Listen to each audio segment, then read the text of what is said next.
Olá amigos, sejam bem-vindos a mais um vídeo do meu canal. Eu sou Lucas Knaip e vamos falar sobre a Premier League, o resumo da rodada. A sétima rodada se encerra, nada muda muito lá na parte de cima da tabela, só a distância obviamente para o quarto colocado Chelsea. Por enquanto, um pouco mais definidos os três candidatos ao título. Liverpool, Manchester City e Arsenal, os três líderes separados por um ponto. Chelsea fica 3 para trás com esse tropeço contra o Nottingham Forest, empatado com o Aston Villa. Dali para trás tem um monte de outros times que a gente já vai comentar. Obviamente aqueles que se esperavam mais, o Tottenham apenas o nono e o Manchester United o 14º, 5 gols em 7 jogos, né? E o Erik ten Hag comemorando a quantidade de clean sheets, né? De jogos sem tomar gols.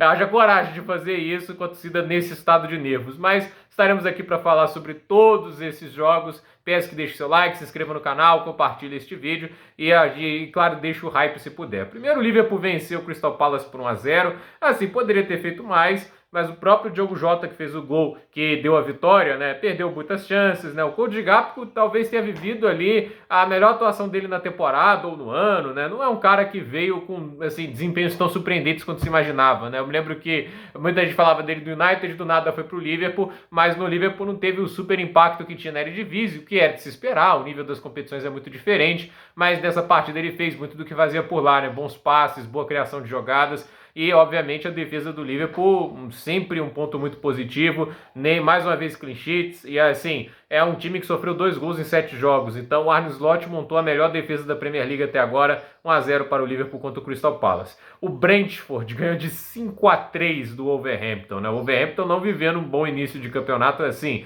começa o Nathan Collins marcando o primeiro gol do Brentford, o Damsgaard dando assistência. Aí a gente teve o Matheus Cunha marcando o gol de empate. O Wembo marcou o segundo gol de pênalti para o Brentford. E aí o Jorgen Strand Larsen marcou o segundo gol do Wolverhampton, Nodgaard marcou o terceiro do Brentford e o Ethan Pinnock marcou o quarto do Brentford. Tudo isso no primeiro tempo. E aí depois a gente teve o Fábio Carvalho marcando o quinto gol do Brentford no finalzinho. O Ryan Nauri acabou marcando o gol de desconto do Wolverhampton, mas é aquele jogo assim que o Brentford foi muito perigoso, teve 8 grandes chances contra uma, né? Eu acho que assim, mais clínico o Wolverhampton, mas a defesa uma mãe, né? Tipo, dando tantas chances pro Brentford. Assim, o Thomas Frank é um ótimo técnico, muita gente joga ele para baixo, porque ele tá num time muito modesto, mas com o que ele tem em mãos ele faz um time muito competitivo. Então, 5-3 para o Brentford, mais uma derrota para o Wolverhampton. E a gente também teve Leicester e Bournemouth, vitória de 1-0 do Leicester, Bonamonte marcou o gol da vitória. E olha, um jogo que o Bournemouth criou muito no segundo tempo, foi a melhor equipe, só atacando, mas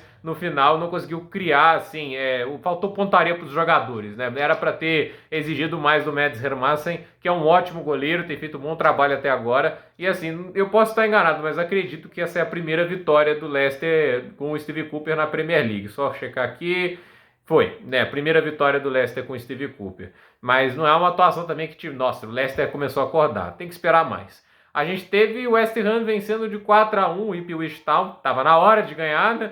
E assim, boa atuação para o Jarrod Bowen, né? O Bowen jogou muito bem, conseguiu marcar um gol e deu uma assistência. Paquetá marcou um dos gols, o Mohamed Kudus também e o Michael Antônio, né? Mas assim, um jogo melhor para a equipe do West Ham, que jogou um pouquinho mais da maneira Lopetegui, né? Conseguindo conduzir mais o jogo, criando mais oportunidades, tendo mais posse de bola. A ver se mantém isso, mas o início de trabalho do Lopetegui é uma grande decepção, embora mesmo assim está à frente do Manchester United na tabela. Então, a gente teve Arsenal e Southampton, um jogo que começa com o Arsenal perdendo, né? Teve um primeiro tempo que dominou completamente as ações, 14 finalizações a 2, só que no segundo tempo a gente teve o Southampton conseguindo criar algumas boas chances e o Cameron Wacher acabou marcando o gol que abriu o placar. Só que 3 minutos depois o Havertz empatou, 10 minutos depois o viraria com o Gabriel Martinelli, e o Saka, que marcou o terceiro gol, deu assistência para os 2 primeiros, fechou a conta, né? Então, assim, baita atuação do Bukayo Saka, um grande início de temporada, 7 assistências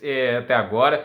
Realmente impressiona o início de temporada dele. E o Arsenal tá aí, né? Tá jogando um futebol que talvez não seja ainda mais impressionante que eles já mostraram até agora, mas eles têm conseguido mostrar maturidade. Isso é muito importante na luta pelo título. O Manchester City vem sofrendo sem o Rodri, mas vem dando o seu jeito de vencer, né? Mas sofreu contra o Fulham criou 5 grandes chances na partida, é perigoso, é assim, o Fulham parou muito na atuação trágica do Adama Traoré, é assim, você para observar, né, as atuações trágicas quase sempre dos atacantes, quase sempre se desenham deles fazendo algo positivo e não tendo um bom desfecho. O Adama Traoré, ele foi perfeito até o momento que ele teve que finalizar, mas aí um atacante que finaliza e faz isso mal, é difícil de defender. Então, é a situação que o Adama Traoré se colocou, perdeu muitas chances na partida e o Fulham contou ali com gols de Andréas Pereira e do Rodrigo Muniz, né? O Raul Jimenez até teve uma chance ou outra, mas não conseguiu marcar. O Kovacic marcou 2 gols do City nos 2 primeiros e o Doku fechou a conta 3-2. No finalzinho o Muniz descontou,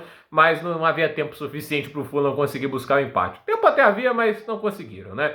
Everton e Newcastle fizeram aquele joguinho bem o esperado de o jogo do Everton do Sandaich bem, né? Uma defesa chata de ser superado. O primeiro tempo do Newcastle melhor, no segundo tempo mais equilíbrio. O Everton até teve as melhores chances, mas ninguém conseguiu abrir o placar. 0-0, não é um bom resultado para nenhuma das duas equipes. O Everton pensando em escapar lá de trás e obviamente o Newcastle querendo brigar pelo top 4. A gente teve Chelsea e Nottingham Forest, um jogo que acabou empatado em 1-1. Esse é aquele jogo, né, que o Chelsea lamenta as oportunidades perdidas. Eu acho que falta uma peça para esse ataque. Ele é muito bom, ele tem bons jogadores, né? O Madueke é um bom jogador, talvez falte a ele passar um pouquinho mais a bola e tentar resolver menos as coisas sozinho. O Cole Palmer dispensa apresentações. O Sancho, ele não teve assistência hoje, mas teve bons passes, né? Ele teve 0.26 expected assists, não é um número ruim, né? Ele dribla muito bem, né? Então, assim, os dribles que ele tentou, ele conseguiu, só que faltou finalizar mais, né? Ainda não parece confiante para finalizar, tá tentando se restringir ao aspecto criativo, né? E assim, o Nicholas Jackson foi nulo nesse jogo. E é o que eu falo, né? Ele precisa de tempo e espaço. Quando ele não tem isso, ele não vai te acrescentar muito. Ele é basicamente um meio atacante perdido, né? Tipo, alguns meios atacantes, mesmo sem tempo e sem espaço, dão um jeito, né? Mas não é o caso do Nicholas Jackson e foi um jogo de muitas defesas de cada goleiro. 8 para o Robert Sanchez, 7 para o goleiro do Forest, o Matt Sells, né? Catou muito mesmo. E assim, uma partida que os goleiros acabaram salvando a pátria, né? O Chelsea teve 2.27 expected goals contra 0.85, criou mais, mas no final não aproveitou, porque eu ainda ressalto, falta o cara goleador, e ao meu ver, em partidas de bloco baixo, nossa senhora, o Nkunku é muito mais útil do que o Jackson. Não à toa, o Nkunku ainda conseguiu se dispor para fazer um lance que quase virou gol, né? Só que acabou que o Celso acabou defendendo. De qualquer jeito aí, Chelsea deixa 2 pontos pelo caminho, mas se mantém no top 4, que é o objetivo principal. Se vier, porventura, uma chance de lutar pelo título, maravilha, mas não parece ainda. Ainda tem um caminho a se percorrer e acredito que o objetivo do Chelsea tenha que ser o top 4. E na próxima rodada é a pedreira, vai enfrentar o Liverpool e vamos ver como que o time vai desempenhar, né? Esse jogo já era esperado ser complicado até pelo bom início de temporada do Nottingham Forest. A gente teve Aston Villa e Manchester United, aquele joguinho chato, né? E sinceramente eu achei que o Manchester United foi para não perder, né? Até porque estavam falando que se perdesse o Ten Hag caía. E não sei se o Naimer pensou, sério, se eu deixar o Ten Hag empregado, eu perco um time a menos para disputar, porque ainda está cedo, o time pode se recuperar, né? Talvez por isso que o Aston Villa tenha sido tão apático nesse jogo. O Ten Hag saiu cantando vitória, porque é mais um clean sheet, ele é uma demonstração da eficiência do clube. Mesmo que eles não tenham marcado gol de novo. Assim, o Manchester United tem 5 gols em 7 jogos. O Manchester United, né? Alguém acha isso normal, sério, um time desses? É complicado, né? E aí a gente teve Brighton e Tottenham, né? E que jogo pro Tottenham, né? Começa com James Maddison e o Brennan Johnson. Como tá jogando o Brennan Johnson, hein? Mais uma partida que são 6 jogos seguidos marcando gols, né? E assim, faz 2-0, parece o jogo sob controle e o segundo tempo é uma catástrofe, né? Aí temos lá o Yankuba Minté marcando o primeiro gol, o Georgino Rutter marcando o segundo e o Welbeck marcando o terceiro. Tudo isso do minuto 48 ao 66. 18 minutos do espaço entre o primeiro e o terceiro gol do Brighton. Se você quer lutar pelo top 4, você não pode permitir que o time tenha um segundo tempo tão trágico quanto eles tiveram. Mas permitiram, e aí é o problema do Ange Postecoglou. Ele coloca o time muito avançado, tem muitos problemas na questão de defender o jogo em transição, e isso pode acontecer. Então, 3-2 para o Brighton. A classificação da Premier League, a gente tem, só colocando aqui, em primeiro lugar o Liverpool 18 pontos, o City é o segundo com 17, Arsenal o terceiro 17, Chelsea o quarto 14, Aston Villa o quinto 14, Brighton o sexto 12, Newcastle o sétimo 12, o Fulham o oitavo 11, o Tottenham é o nono 10 pontos, o Forest é o décimo 10 pontos, Brentford o décimo primeiro 10 pontos, West Ham o décimo segundo 8, Bournemouth o décimo terceiro 8, Manchester United o décimo quarto 8, Leicester o décimo quinto 6, Everton o décimo sexto 5, o Ipswich Town o décimo sétimo 4 pontos, o Crystal Palace o décimo oitavo 3 pontos, Southampton o décimo nono 1 ponto e o Wolverhampton também 1 ponto. A artilharia do campeonato, Erling Haaland tem 10 gols, Cole Palmer tem 6 e o Brian Mbeumo tem 6. Assistências, Bukayo Saka tem 7, Cole Palmer 5 e deu assistência hoje, Mohamed Salah 4. Gols mais assistências, Cole Palmer com 11, Erling Haaland 10, Bukayo Saka com 9. Melhores times, melhores ataques, Manchester City 17, Chelsea 16, Arsenal 15. Melhor defesa, Liverpool 2 gols sofridos, Arsenal e Nottingham Forest com apenas 6 gols sofridos.